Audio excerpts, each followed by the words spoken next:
Solve by substitution.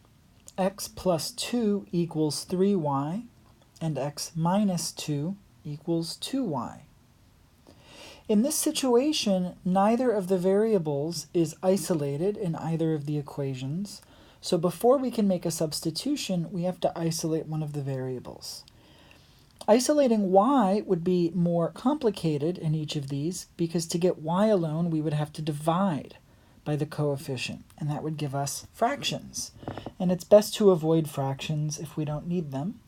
So instead, it's better to isolate x. And we can do that in either of the equations, but let's isolate x in the first equation, just because it comes first.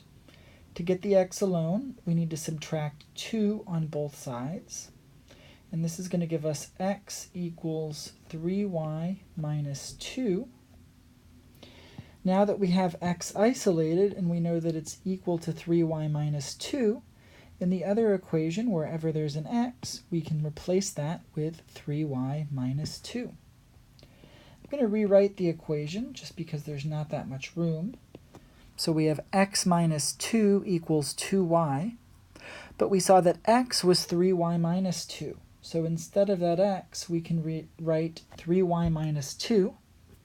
But then we're also going to have that other minus 2. This first minus 2 comes from the substitution, x equals 3y minus 2. And the second one comes from the fact that 2 is being subtracted from x. So we can't miss one of those. Now on the right, we've got 2y. So we have 3y minus 2 equals 2y. We need to solve for y now. If we combine like terms on the left, negative 2 minus 2 is negative 4. So this is the same as 3y minus 4 equals 2y. Now we've got y's on both sides. We need to eliminate one of them. I'm going to subtract 2y from both sides. You could subtract 3y from both sides instead, but that would leave you with a minus y, and I don't want a negative sign in front of the y. So I'm going to do it this way. 3y minus 2y is y. So we've got y minus 4 on the left and 0 on the right.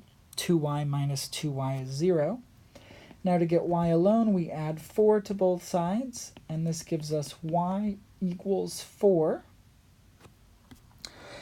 Great. So to solve for x, we need to plug this in, and we can plug this into any of the equations with x and y. We can plug it into the first one, or the second one. We can plug it into this equation that we got here. I personally prefer to plug it into this equation, x equals 3y minus 2, because in that equation the x is already isolated, and our goal is to solve for x. So it makes it just a little bit easier. If we substitute in y equals 4, this becomes x equals 3 times 4 minus 2. Now 3 times 4 is 12, so we have x equals 12 minus 2, but 12 minus 2 is just 10. So we end up with our final answer, x equals 10 and y equals 4.